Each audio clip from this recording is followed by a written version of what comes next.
Buen día. Hoy vamos a hablar de la literatura indígena.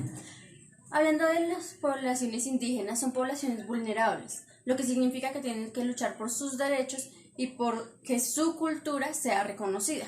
Una de las formas de lucha que ellos han adquirido últimamente es la literatura. La literatura indígena tiene sus orígenes con el pueblo mapuche en los siglos XX.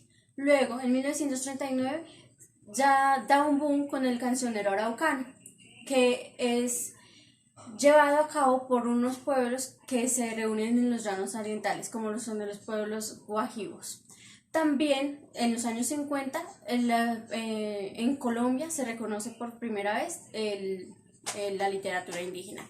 La literatura indígena se ha dado como un espacio de reconocimiento de las indigenidades y sus diferencias, como lo son pueblos guajivos y guayús no tienen las mismas costumbres. Esto se evidencia en las literaturas. Si uno hace un análisis profundo de la literatura guayú y de la literatura indígena, no solo sus costumbres, sino también sus jerarquías van a ser levemente diferentes.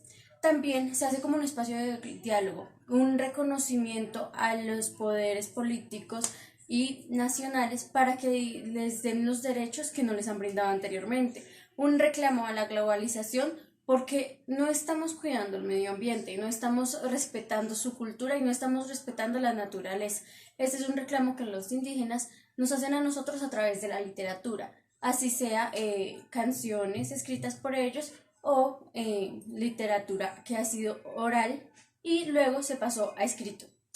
La literatura indígena también se ve para su propio pueblo como una construcción de historia, como una forma de mejorar lo que ellos han venido viviendo y poder aprender de su historia, dado que para ellos la historia no es algo que se debe dejar simplemente olvidado, sino que debe ir aprendiendo, construyéndose en sí misma.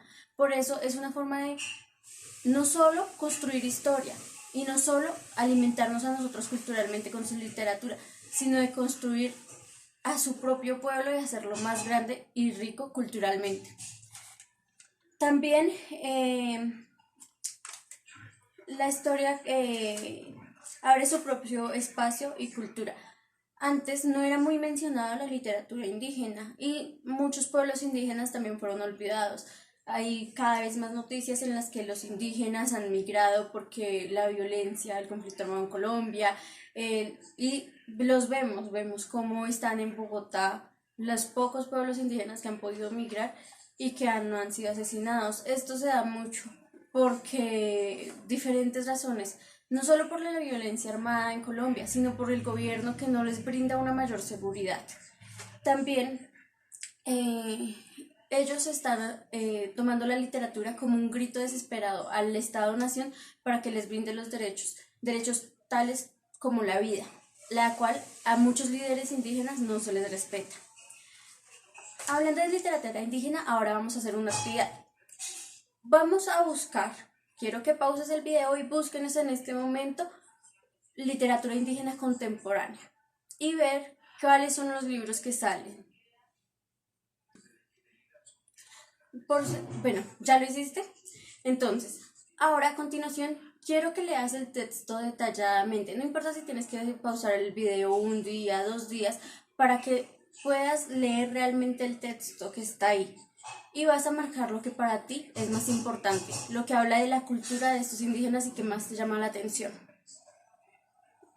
Listo, ya has marcado lo que es más importante para ti de la cultura indígena. Ahora dime, ¿cómo te sentirías si yo te dijera a ti, ahora tú tienes que escribir eso en un cuento?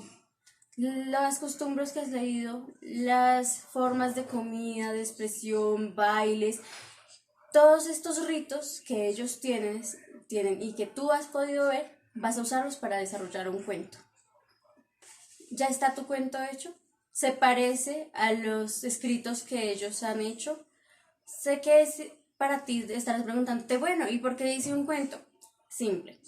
Para ti, la forma de escritura, la forma de hablar es diferente para la que tienen ellos. Quiero que tú leas el cuento que tú escribiste y lo compares con lo que ellos han escrito. Y me digas en este momento en los comentarios cuál fue la diferencia más notoria que puedes ver. Tal vez muchos tienen prejuicios sobre que los indígenas no son muy educados, tal vez tienen prejuicios de que no saben realmente de medicina, de leyes, todas estas cosas, estos prejuicios y tabús que tienen en cuanto a los temas de los indígenas. Quiero que me digas, ¿has podido reconocerlos en la escritura de ellos? ¿Has podido darte cuenta? ¿Tu cuento tiene estos prejuicios? Prejuicios como raciales, prejuicios hacia su idioma, prejuicios hacia sus ritos. ¿Pudiste darte cuenta leyendo tu cuento si tienes prejuicios hacia ellos? Y si es así, ¿cómo mejorarías estos prejuicios? En la sección de comentarios está libre para este tema. También vamos a ir a una cuarta actividad. Esta actividad es muy importante. Quiero que hagas un dibujo en el que unas la cultura indígena y tu cultura de una forma armoniosa. ¿Cómo los integrarías en tu vida? Este es el ejercicio final.